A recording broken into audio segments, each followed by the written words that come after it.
যখন আমরা কাউকে কিছু জিজ্ঞেস করি তখন সেই প্রশ্নের একটা উত্তর আমরা মনে মনে আগে থেকেই ভেবে নেই, আর উত্তরে সামনের মানুষটা যদি অন্য কিছু বলে যা আমাদের ভেবে রাখা উত্তরের সাথে ম্যাচ করে না, তখন আমরা রেগে যাই কিংবা মন খারাপ করি।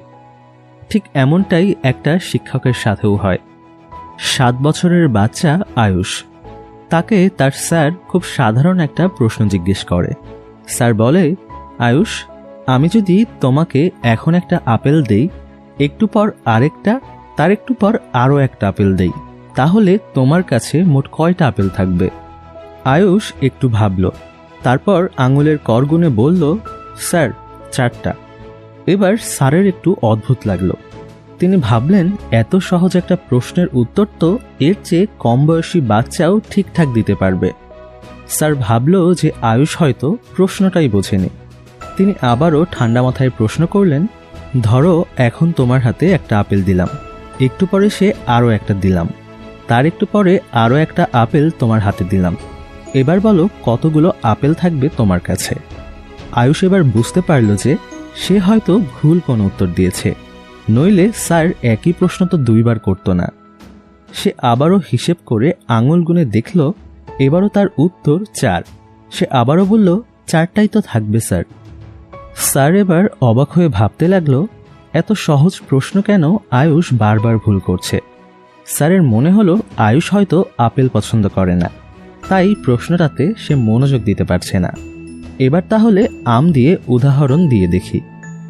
স্যার আবারও প্রশ্ন করে বললেন, ধরো তোমাকে এখন একটা আম দিলাম, একটু পর আরেকটা, তার একটু পর আরও একটা, এবার বলো তাহলে কয়টা আম থাকবে তোমার কাছে? স্যারের প্রশ্ন করার সাথে সাথেই হিসেব করে আয়ুষ বলল, স্যার 3টা আম থাকবে। স্যার ভাবলেন, যাক, এই তো আমার পদ্ধতিটা তাহলে কাজ করেছে। আয়ুষ হয়তো বুঝে গেছে আমি কত উত্তর চাচ্ছি। স্যার আবারও আপেলের প্রশ্ন করলেন আয়ুষকে। বললেন, আমি তোমাকে এখন একটা আপেল দিলাম, একটু পরে আরও আর একটা, তার একটু পর আরও আর একটা, এবার তাহলে কয়টা আপেল হলো? আয়ুষ গত প্রশ্নের সঠিক উত্তর দিতে পেরে তো ভীষণ খুশি ছিল। এবার সে আগের বারের চেয়েও আরও বেশি জোর দিয়ে বলল, 4টা আপেল থাকবে স্যার। স্যারের তো এবার মেজাজ ধরে রাখা কঠিন হয়ে গেল। তিনি রেগে বললেন, আরে তোমার মাথায় কি কিচ্ছু নেই? স্ট্রবেরি 3 বার দিলে যদি 3টা স্ট্রবেরি পাও, তাহলে আপেলও তো তোমাকে 3 বার দেওয়া হচ্ছে, তুমি 3 না বলে বারবার 4 কেন বলছো?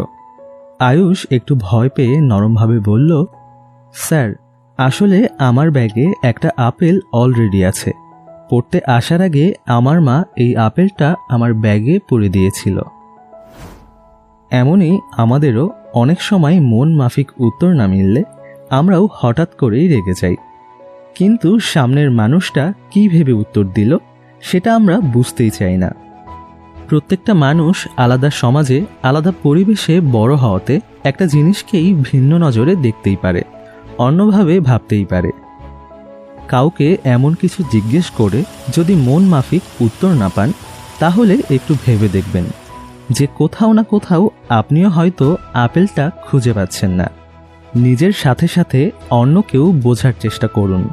নিজে ভালো থাকুন আর অন্যের ভালো থাকার কারণ হতে শিখুন। গল্পটি ভালো লাগলে আমাকে লাইক কমেন্ট করে জানাতে ভুলবেন না। আর যদি চ্যানেলে নতুন হয়ে থাকেন